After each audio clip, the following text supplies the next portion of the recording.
साथ राजनीतिक संपादक संजीव कपासिया जुड़ गए और तमाम संवाददाता हमारे साथ जुड़ गए हैं ग्राउंड जीरो से। किस तरीके की हलचल जो है इस समय देखने को मिल रही है वो आज हम उनसे जानेंगे। सबसे पहले रुक कर लेते हैं हमारे राजनीतिक संपादक संजीव कपासिया का। संजीव जी, किस तरीके का माहौल इस समय देखने को मिल रहा है? क्या ट्रिपल इंजन की सरकार जो है यूपी में बन सकती है या फिर नहीं?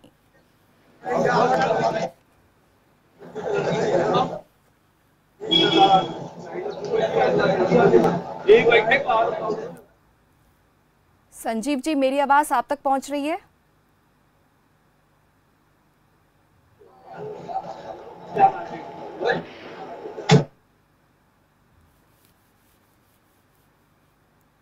तो लगातार संपर्क करने की कोशिश जो है हम कर रहे हैं अपने राजनीतिक संपादक से, और तमाम संवाददाता भी हमारे साथ ग्राउंड जीरो से रिपोर्ट जुड़ गए हैं। और ऐसे में चलिए सबसे पहले अब रुक कर लेते हैं हमीरपुर से अमित यादव का।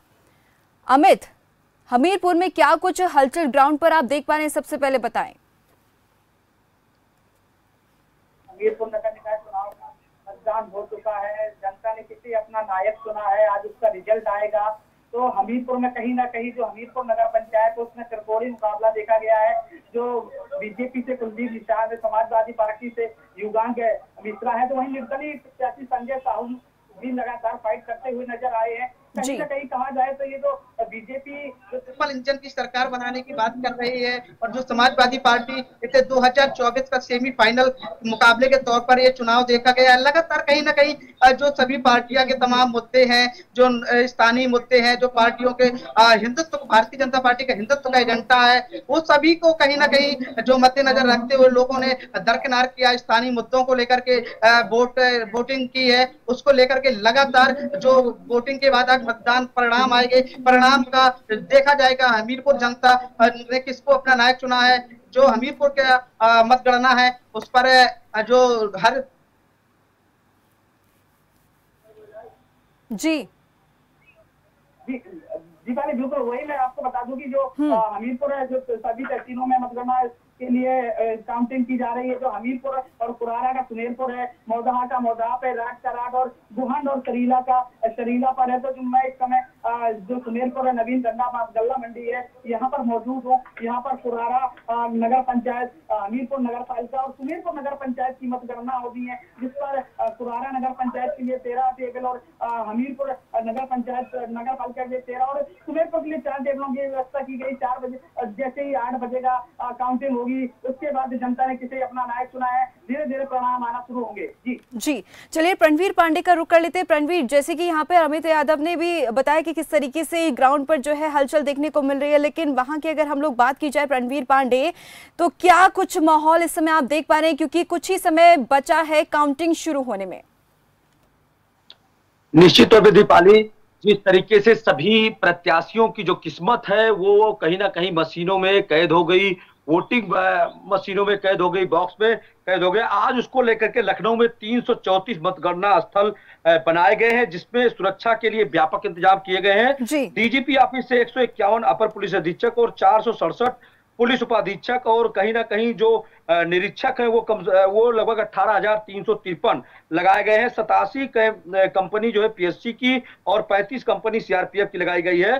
सीसीटीवी की व्यवस्था की गई है, उसके तहत निगरानी की जाएगी और कहीं ना कहीं डीजीपी मुख्यालय में इससे मॉनिटरिंग लगातार की जाएगी। वहीं दूसरी तरफ शासन प्रशासन ने किसी भी प्रकार से जीत के बाद जो हर्षोल्लास करते हैं, जो रैलियां निकालते हैं, उस पर कहीं ना कहीं रोक लगा दिया है।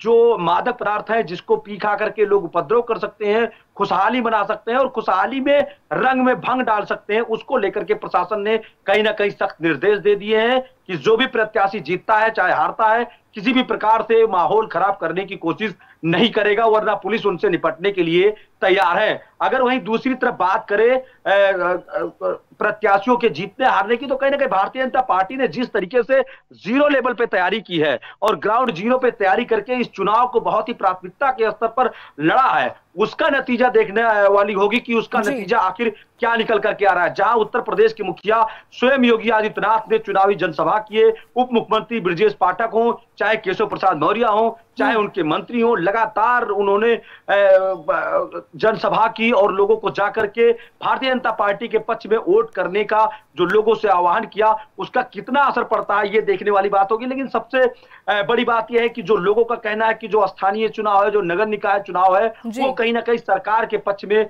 हमेशा रहता है, लेकिन वो कितना रहता है वो देखने वाली सबसे बड़ी बात है। दूसरी तरफ अगर बसपा की बात करें और सपा की बात करें, जो इनके प्रमुख नेता है, उन्होंने किसी भी प्रकार से कोई जनसभा नहीं की और जो जिले स्तर के चाहे वो अध्यक्ष पद के उम्मीदवार हो, चाहे मेयर पद के उम्मीदवार हो, उनको कहीं ना कहीं इस चीज का कितना खामियाजा भुगतना पड़ रहा है वो देखने वाली बात होगी। तीसरी बात अगर गौर करें तो उत्तर प्रदेश से होकर के दिल्ली की कुर्सी जाती है।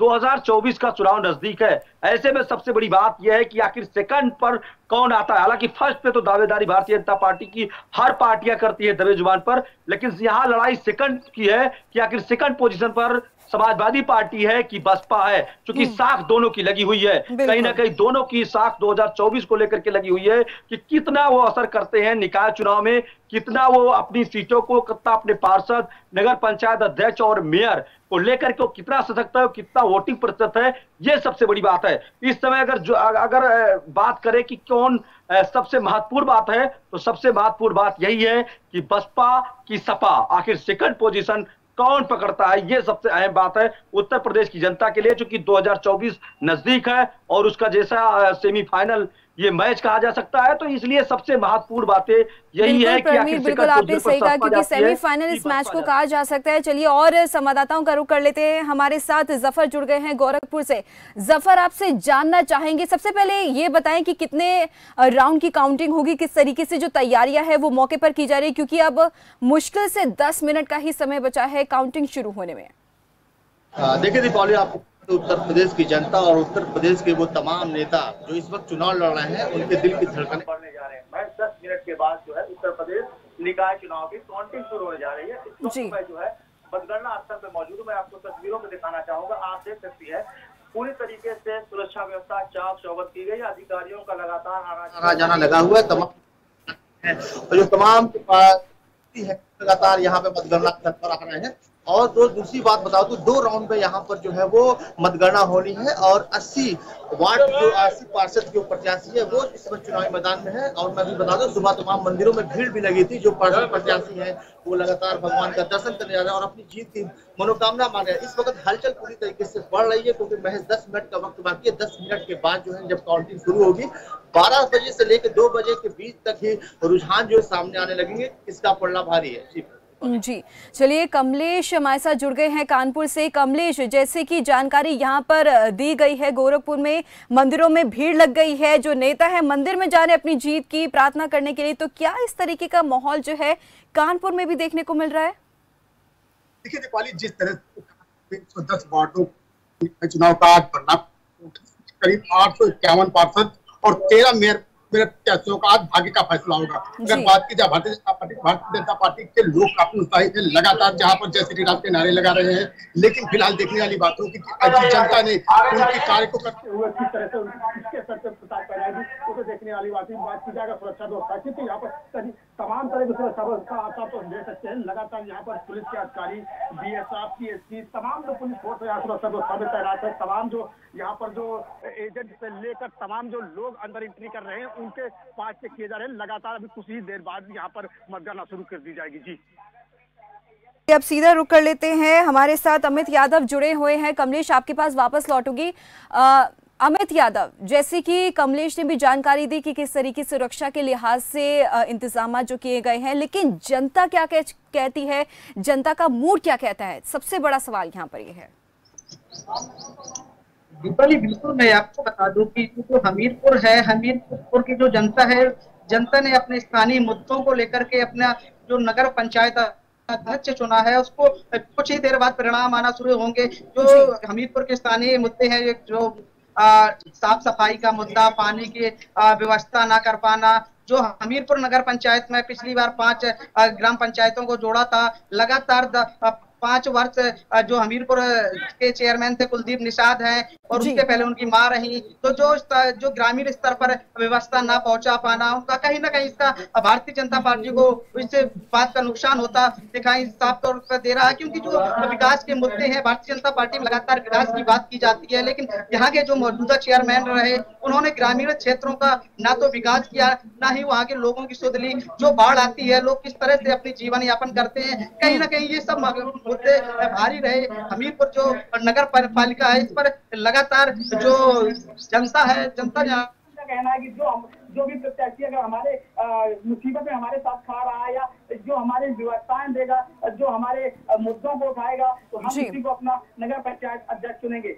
तो कहीं ना कहीं जो बात की जाए हमीरपुर पुलिस प्रशासन की, तो पुलिस प्रशासन ने भी पुख्ता इंतजाम कर रखे हैं। जो लगभग 1000 पुलिस कर्मियों की तैनाती की गई है, क्योंकि कहा जा जो जिस तरह से अलर्ट किया गया है कि विजय जीत के बाद कोई भी प्रत्याशी विजय जुलूस नहीं निकालेगा। और वहीं बात करूंगा जिला प्रशासन ने, तो जिला प्रशासन ने जो मादक पदार्थ है, जो शराब हो, चाहे अब गांजा बिक्री हो, किसी भी तरह के कोई बिक्री सहित सभी दुकानों को बंद कर दिया गया है। तो कहीं ना कहीं जो प्रशासन है हर तरफ से अलग नजर आ रहा है, क्योंकि जो प्रशासन की जो मंशा है किसी भी तरह की कोई गड़बड़ी ना हो। इसीलिए हमीरपुर जिलाधिकारी ने स्पष्ट निर्देश दिया है कि हर राउंड के बाद हर बैलेट पेपर की बराबर अनाउंसिंग किया जाएगा, ताकि कोई पार्टी हमारे ऊपर आरोप न लगा सके।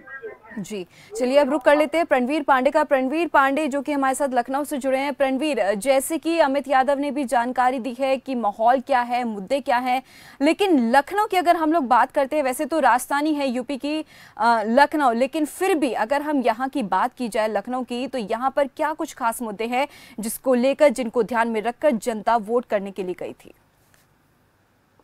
देखिए, अगर नगर निकाय की बात करें तो नगर निकाय में सबसे जो मेन मुद्दा होता है वो सड़कें होती है। लखनऊ के अंदर की, राजधानी के अंदर की नालियां होती हैं, स्ट्रीट लाइटें होती है, और मेन सबसे बड़ा मुद्दा साफ सफाई का होता है, सीवर की होती है। तो इसको लेकर के कहीं ना कहीं जिस तरीके से लगातार लखनऊ उत्तर प्रदेश की जो कि राजधानी है, यहाँ भारतीय जनता पार्टी का मेयर के पद पर कहीं ना कहीं कब्जा रहा है। पार्षद पद के 110 प्रत्याशियों अपना अपना किस्मत आजमा रहे हैं। तो ये कहीं ना कहीं एक बहुत बड़ी बात है, चूंकि मेयर भारतीय जनता पार्टी की रही है। इसके पहले भी मेयर भारतीय जनता पार्टी की थी, हालांकि उनका टिकट काट दिया गया है, और टिकट काट करके कहीं ना कहीं आपकी नया प्रत्याशी भारतीय जनता पार्टी की तरफ से यहाँ पर है। तो ये एक अलग का मुद्दा है कि भारतीय जनता पार्टी किस तरीके से अपने उम्मीदवारों को उतारती है। लेकिन यहाँ पर मेयर की अगर बात करें तो मेयर का कहीं ना कहीं पलड़ा भारी है। लगभग 20 से 25 साल की अगर बात करें तो इस पे मेयर का कब्जा वो भारतीय जनता पार्टी है। कहीं ना कहीं जिस तरीके से ग्रीन कॉरिडोर लखनऊ के अंदर बनाया जा रहा है, उसका कितना डेवलपमेंट हो रहा है, आने वाले समय में लोग, जनता का जो एक उम्मीद है कि उनको घर घर कूड़े का जो जिस तरीके से एक अभियान चला उत्तर प्रदेश की राजधानी लखनऊ में, कि घर घर से कूड़ा उठाने का अभियान चला, उसको कहीं ना कहीं अंतिम धरातल पर पहुंचाने के लिए काम चल रहा है। कुछ क्षेत्र ऐसे हैं जहां पर सीवर लाइनें नहीं जुड़ी हुई हैं, उनको सीवर लाइनें से जोड़ने के लिए एक बहुत बड़ा मुद्दा है। 80 गांव लगभग नगर निगम में फिर से जोड़े गए हैं लखनऊ राजधानी के अंदर। तो उन 80 गांवों का कैसे विकास होगा, ये एक रोड प्लान तैयार करना पड़ेगा। कहीं ना कहीं जो मेयर यहाँ की होंगी, जो नए पार्षद यहाँ से चुन करके आएंगे, हालांकि जो पहले सीटें थी 110, वही सीटें ही 110 है, लेकिन जिस तरीके से गांव की जो संख्या बढ़ी है, जो कुछ वोटर्स बढ़े हैं, उन गांव में जहां पे डेवलप नहीं हुआ, जहां पे डेवलपमेंट का कार्य नहीं हुआ, चाहे सीवर की बात हो, चाहे सड़कों की बात हो, चाहे लाइटों की बात हो, स्ट्रीट लाइटों की बात हो, ये तमाम ऐसे मुद्दे हैं जिनको लेकर के यहाँ की जनता ने मतदान किया है। क्योंकि यहाँ से जुड़ी हुई जो मेयर से हो, चाहे नगर निगम के जो पार्षद प्रत्याशी हो, उनसे जुड़े हुए जो मुद्दे हैं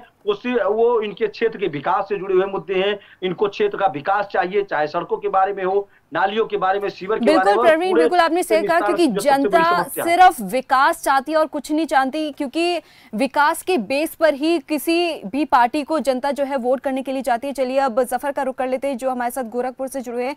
जफर, जैसे कि जानकारी ये मिल रही है कि विकास सबसे बड़ा मुद्दा जो होता है उसको ध्यान में रखकर जनता हमेशा वोट करने के लिए जाती है, लेकिन गोरखपुर से खास लगाव मुख्यमंत्री योगी आदित्यनाथ का भी रहा है। ऐसे में कितना दिल जो है वो जीत पाई है, ये जरा बताएं सबसे पहले। यूपी के सीएम योगी आदित्यनाथ का यहाँ पर निवास है। सीएम लगातार यहाँ पर विकास की तमाम योजनाएं चलाते हैं। और करोड़ों रुपए की हमेशा सौगात जो भी सीएम योगी का गोरखपुर में दौरा होता है वो देते रहते हैं। और यहाँ पे जो भी प्रत्याशी था उसके लिए इतना आसान नहीं है कि यहाँ पर वो बीजेपी को चुनौती दे पाए। यहाँ पर मुश्किलें बहुत ज्यादा पार्टियां हैं जो कि गोरखपुर में रहकर चिकित्सा सम्मेलन किया, व्यापारियों का सम्मेलन किया, तो कहीं ना कहीं सीएम योगी का जो प्रभाव है वो गोरखपुर में पूरी तरीके से देखने को मिलेगा। अब जो प्रत्याशी है उनके लिए काफी मुश्किलें यहाँ पर आज जब रिजल्ट आएगा तब वो सामने आएगी तस्वीरें कि कितने अंतर से यहाँ पर जो है प्रत्याशियों की हार हुई है। जी दीपावली जी, चलिए कमलेश का रुख कर लेते हैं। कमलेश, कितना विकास कानपुर में हुआ है, क्या कुछ जनता कहती है, वो जरा बताएं। देखिए, आपको बता दें दीपाली कि जिस तरह से कानपुर को स्मार्ट सिटी बनाया गया है, स्मार्ट सिटी के तहत यहाँ कानपुर में मेट्रो से लेकर तमाम अगर विकास की जाए तो कहीं न कहीं तमाम विकास हो चुका है। लेकिन फिर भी इसके बावजूद कहीं न कहीं आम जनता जो है कानपुर की ये जरूर चाहती है कि जो कानपुर की सड़कें का जो कानपुर की साफ सफाई है, जो नाले हैं, उनकी अच्छी व्यवस्था की जाए। जिस तरह से अगर बात की जाए भारतीय जनता पार्टी का कार्यकाल में तो विकास कार्य काफी हुए हैं, लेकिन कानपुर में अगर देखी जाए तो भारतीय जनता पार्टी और समाजवादी के बीच काफी टक्कर मानी जा रही है, क्योंकि तमाम जो समाजवादी पार्टी के जो प्रत्याशी है वंदना वाजपेयी, कहीं न कहीं जिस तरह से समाजवादी पार्टी के जो विधायक है उनकी पत्नी है, इससे उनको कहीं न कहीं काफी सहयोग मिल रहा है। और अगर बात की जाए भाजपा की तो भारतीय जनता पार्टी से प्रमिला पांडे हैं यहाँ पर जो दोबारा इनको प्रत्याशी घोषित किया गया है, इसलिए कहीं न कहीं भी कुछ देर बाद जब काउंटिंग होगी तो कहीं रुझान आना शुरू हो जाएंगे। लेकिन कानपुर में अगर भारतीय जनता पार्टी और समाजवादी पार्टी के बीच में कुछ ही अंतरों के बीच में जीत और हार का फैसला होगा। जी बिल्कुल, चलिए अब रुक कर लेते हैं। हमीरपुर से हमारे संवाददाता अमित यादव जुड़े हैं। अमित, आपसे जानना चाहेंगे, पार्टियों की अगर हम लोग बात करते हैं, जनता की बात कर ली हमने कि जनता विकास चाहती है, कौन कौन से मुद्दों को ध्यान में रखकर जनता वोट करने के लिए गई थी, लेकिन अब जरा पार्टियों की तरफ हम लोग शिफ्ट कर लेते हैं। पार्टियों की अगर हम लोग बात करते हैं, बीजेपी का भी हमें पता है कि किस तरीके से पकड़ जो है इस समय बीजेपी की देखने को मिले, लेकिन फिर भी कांग्रेस पार्टी है, बसपा पार्टी है, क्या कुछ स्थिति है हमीरपुर में इनको लेकर? मैं आपको बता दूं तो भारतीय जनता पार्टी है, भारतीय जनता पार्टी ने जो समान सीट होने के बावजूद भी यहाँ के मौजूदा चेयरमैन रहे कुलदीप निषाद को टिकट दिया है। तो वहीं जो हमीरपुर नगर पालिका है, यहाँ पर निषाद बहुबल माना जाता है। लगभग 2000 वोट 10,000 वोट निषादों के है, 2000 ब्राह्मणों के हैं। तो कहीं ना कहीं जो बसपा ने भी निषाद कार्ड खेला और उन्होंने भी निषाद प्रत्याशी बनाया। तो बात कांग्रेस की कर लूं तो कांग्रेस जो हमीरपुर में लगभग 5000 मुस्लिम वोटर हैं, तो कांग्रेस ने भी एक मुस्लिम प्रत्याशी बनाया। तो वही बात अब समाजवादी पार्टी की करता हूँ। समाजवादी पार्टी ने जो समान सीट होने के बावजूद जो ब्राह्मण कार्ड खेला है, वो कहीं ना कहीं समाजवादी पार्टी के लिए खास कार साबित होता दिखाई दे रहा है, क्योंकि हमीरपुर में जो ब्राह्मण हैं वो भी बीजेपी से काफी नाराज थे। उसके बाद ब्रजेश पाठक आए, उप मुख्यमंत्री ने दौरा किया, ब्राह्मणों को मनाने की कोशिश कवायद की गई, लेकिन कहीं ना कहीं इसमें बीजेपी को काफी नुकसान होता हुआ नजर आ रहा है। जो ब्राह्मण है उनका कहना है, या जो सवर्ण जाति के वोटर हैं, उन्होंने स्पष्ट रूप से कहना है कि जो समान सीट आने के बावजूद भी सवर्णों को दरकिनार कर बैकवर्ड को टिकट देना बीजेपी के लिए कहीं ना कहीं हमीरपुर में नुकसान होता हुआ दिखाई दे रहा है। जी, चलिए प्रणवीर पांडे का रुख कर लेते हैं। प्रणवीर, जैसे कि अमित यादव ने भी बताया कि मुस्लिम फैक्टर जो है एक मेजर रोल जो है हमेशा से नगर निकाय चुनावों में प्ले करता है। तो अगर हम लोग बात करते हैं लखनऊ की, तो कितना फायदा बीजेपी को मिल सकता है, समाजवादी पार्टी को मिल सकता है, या बसपा को मिल सकता है मुस्लिम वोटर्स का? पार्टी से जो है सुषमा खरकवाल यहाँ पर प्रत्याशी है, दूसरा संयुक्ता भाटिया जो मेयर थी पहले, उनका यहाँ पर टिकट काटा गया है। तो हालांकि जो बसपा जो समाजवादी पार्टी है वहां से ब्राह्मण प्रत्याशी को उतारा गया है, लेकिन चूंकि ये उत्तर प्रदेश की राजधानी लखनऊ है, यहाँ पर मेयर पद के लिए हमेशा भारतीय जनता पार्टी की दावेदारी रही है और हमेशा लोगों ने भारतीय जनता पार्टी को चुना है। ज्यादातर लगभग अगर 20-25 साल की बात करें तो भारतीय जनता पार्टी का दबदबा रहा है।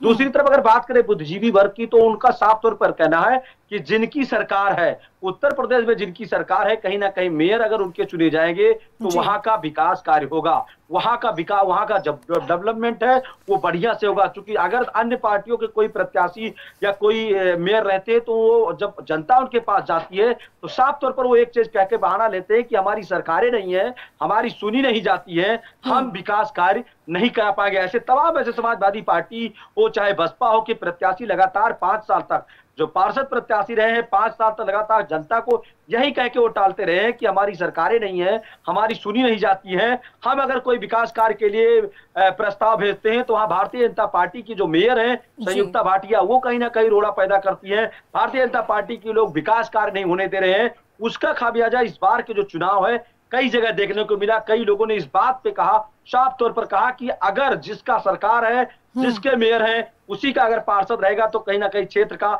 विकास होगा। क्योंकि मेन मुद्दा दीपाली अगर बता दें आपको तो यहाँ की जनता जो चाहती है वो विकास चाहती है। क्योंकि पार्षद और नगर निकाय के चुनाव से सरकार पर कोई फर्क पड़ने वाला नहीं है किसी भी प्रकार से, चाहे योगी सरकार हो चाहे मोदी सरकार हो, सरकार पर कोई फर्क नहीं पड़ रहा है। इसलिए जनता ये चाह रही है कि किसी भी प्रकार से जातिगत जो राजनीति है उससे ऊपर हट करके उन्होंने विकास के मुद्दे को चुना है और विकास के मुद्दे पर वोट किया है कि सरकार चाहे जिसकी हो, अगर हमारा क्षेत्र के हमारे पार्षद, हमारे मेयर, अगर हमारे इस तरीके से लोग रहेंगे तो वो कहीं ना कहीं क्षेत्र का विकास करेंगे। हालांकि ये बात साफ है कि कहीं ना कहीं सेमीफाइनल की तरह भारतीय जनता पार्टी इस चुनाव को देखती है और लगातार उसके चाहे मंत्री हो चाहे नेता हो ये कहते चले आ रहे हैं कि हम चाहे छोटा चुनाव हो चाहे बड़ा चुनाव हो, चुनाव को चुनाव के तरीके से देखते हैं और पूरे दमखम के साथ लड़ते हैं। बूथ स्तर से लेकर के जो ब्लॉक स्तर और जिला स्तर के जो नेता है, जो इनके कार्यकर्ता है, उनको कहीं ना कहीं मजबूत करते हैं। संगठन की बैठक होती है, इसके पहले उनको ट्रेनिंग दी जाती है, बाकायदा उनको बताया जाता है कि किस तरीके से हम सब लोग चुनाव में जाएंगे, किस तरीके से रणनीति बनाएंगे। चाहे उत्तर प्रदेश की मुखिया योगी आदित्यनाथ की योजनाएं हो, चाहे केंद्र सरकार की योजनाएं हो, सभी योजनाओं के बारे में एक एक जनता को पहुंचेंगे और उनको बताएंगे कि भारतीय जनता पार्टी ने किस तरीके से विकास किया है। चाहे कोरोना संक्रमण काल का हो, चाहे रोजगारी का हो, चाहे महिला सुरक्षा को लेकर के हो, चाहे भूमाफियाओं पे कार्रवाई को लेकर के हो। क्योंकि नगर निकाय के चुनाव में भी ये देखा गया है कि लगातार भूमाफियाओं के ऊपर कार्रवाई, लगातार भूमाफियाओं के घर पे जो बुलडोजर चला है, जो योगी आदित्यनाथ का पीला पंजा चला है, ये कहीं ना कहीं महत्वपूर्ण रहा है। जो खाने के जो राशन है, जो फ्री में राशन दिया गया है, ये सबसे बड़ा मुद्दा रहा है। चाहे नालियों की हो, चाहे स्मार्ट सिटी की बात करें, चाहे स्मार्ट सिटी में रोजगार की बात करें, ये मुद्दा कहीं ना कहीं हावी रहा है। उत्तर प्रदेश की राजनीति में जो भारतीय जनता पार्टी चाहे जिस चुनाव को, अगर उसकी बात करें, आप देखिए कि 25-25 जिले मुख्यमंत्रियों को बांट दिया जा रहा है। जहां पर ब्राह्मण बाहुल्य क्षेत्र है उसमें ब्रजेश पाठक को लगाया जा रहा है, जो पिछड़ी जिले हैं उसमें कहीं ना कहीं केशव प्रसाद मौर्य को लगाया जा रहा है। हालांकि जिस तरीके से हमीरपुर के हमारे साथी ने कहा कि असमान सीट पर जहां भी किसी भी प्रकार से आरक्षित लोगों को टिकट दिया गया है, वहां पर जो सामान्य वर्ग के लोग हैं, जो समुदाय है, चाहे ब्राह्मण हो, चाहे क्षत्रिय हो, चाहे लाला हो, उन सबके अंदर ये कसक है कि जब सीट आरक्षित थी उस पर आरक्षित वर्ग के लोगों को प्रत्याशी हालांकि क्यों उतारा गया है, लेकिन वो कहीं ना कहीं भारतीय जनता पार्टी का, वो संगठन का अपना विचार है, अपना कैलकुलेशन है, अपना फीडबैक है कि कहां पर कौन सा प्रत्याशी हमारा जीत हासिल करेगा, विजय हासिल करेगा। उसके आधार पर कहीं ना कहीं ये चीजें की गई हैं और सीट का बंटवारा किया गया, प्रत्याशी को उतारा गया है। वही आपको बता दें कि जो सूचनाएं मिले उसके आधार पर अब काउंटिंग लगभग शुरू हो चुकी है और फर्स्ट राउंड की जो काउंटिंग है